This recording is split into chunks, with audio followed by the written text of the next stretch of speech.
They did it again. They did it again. Another great episode. Another winner. This deserves a round of applause.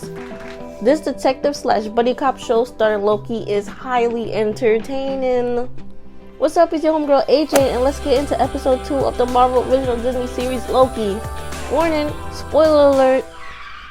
So, with Loki on board, they get right into action, hunting different varied versions of him. Mobius, Loki, Hunter B-15, and other officers go over the mission, and there they show different examples of Loki variants. It's fun to see different versions of him. They got one where he's a kid, one with different outfits, one where it's like different monsters combined together. It's fun. This whole trope going through time is giving me Legends of Tomorrow vibes, and I love shows like this. They go through a time portal and end up in the 90s to what looks like a convention where everyone is cosplaying as if they were in medieval times. Loki, the god of mischief, tries to play them by stalling for time, knowing that they only have a small amount of time to reset the timeline. He does this so he can get a meeting with the timekeepers. Of course, Major Mobius and others eventually see right through this. This messes up the mission and Agent Mobius has to clean it up. The superior judge, Ren Slayer, calls him out on it, and they have a back and forth. These two seem to be very good friends, and because of this, she's more lenient with him. Loki waits outside the room and feels Agent Mobius' frustrated energy. He conveys to Loki that he's tired of the games and he only has one more chance. He tells Loki to go to the TVA library to do some research. There, he finds out about the destruction of Asgard. Because he's Loki from 2012, he had no clue about this. Learning this information is hurtful to him, and he sheds some tears. Then, he has an epiphany. He has a theory that the variants are hiding in apocalyptic events, because nothing they do in these events will have any effect on the timeline, meaning it's a good place to hide to not get caught by the TVA. Loki wants to try this theory, but understandably, Mobius is skeptical. After some convincing, Mobius gives in, and they go back in time to Pompeii in 79 AD. Loki tests this theory by acting a fool and telling people he's from the future. You know, basic Loki shenanigans. Right before the volcano explodes, and his theory is correct, Mobius sees that there is no variance energy detected. So they go to the TVA library and research apocalyptic times as an attempt to find variant Lokis. During a break, Loki asks Mobius about the origins of the TVA. He expresses that he's very skeptical about the origins of the TVA. And I'm not gonna lie, I am too. Let's see if it's a twist later on in the season. Mobius responds with a clapback about how Loki mythology origins sounds ridiculous too, even though it's real.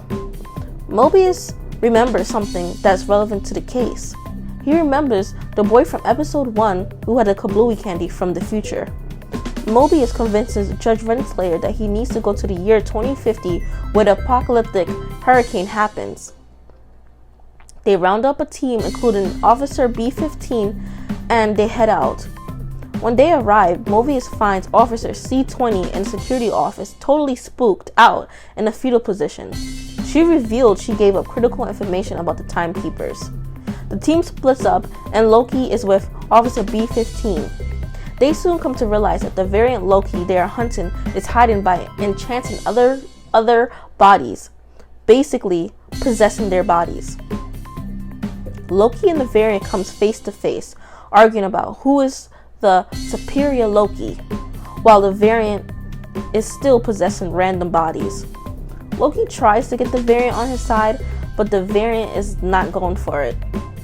While they are going back and forth, Loki notices that the variant has set up threaded reset chargers throughout the store. The variant attacks him and they have a physical battle. After a while, the variant magic wears off and it is revealed that the variant is a female version of Loki, a Lady Loki. During this, Lady Loki is about to bomb the timeline, and in the TVA office, everyone is on panic mode. Alarms are going off, officers are running in to help. Even Judge Renslayer gets up to help. Since Mobius and Loki's was split up, Agent Mobius races to find Loki. On the way, trying to find him, he finds Officer B-15 laying on the floor puzzled after being possessed by Lady Loki. After a battle with Loki and attempting to bomb the timeline, Lady Loki opens a portal to escape. Loki sees this and hesitates whether to follow her or not. When he finally decides to jump in the portal, Agent Mobius arrives, not being able to stop him. It appears that Loki has once again stabbed them in the back. The episode ends on this cliffhanger, and we are left wondering what will happen next. This show is very entertaining, and I got to say, I am enjoying this show more than the other Marvel Disney original shows that came out before this one. So, what do you think? Do you like the episode? Leave a comment. I want to know your thoughts. Like and subscribe if you like this content. Okay. Bye.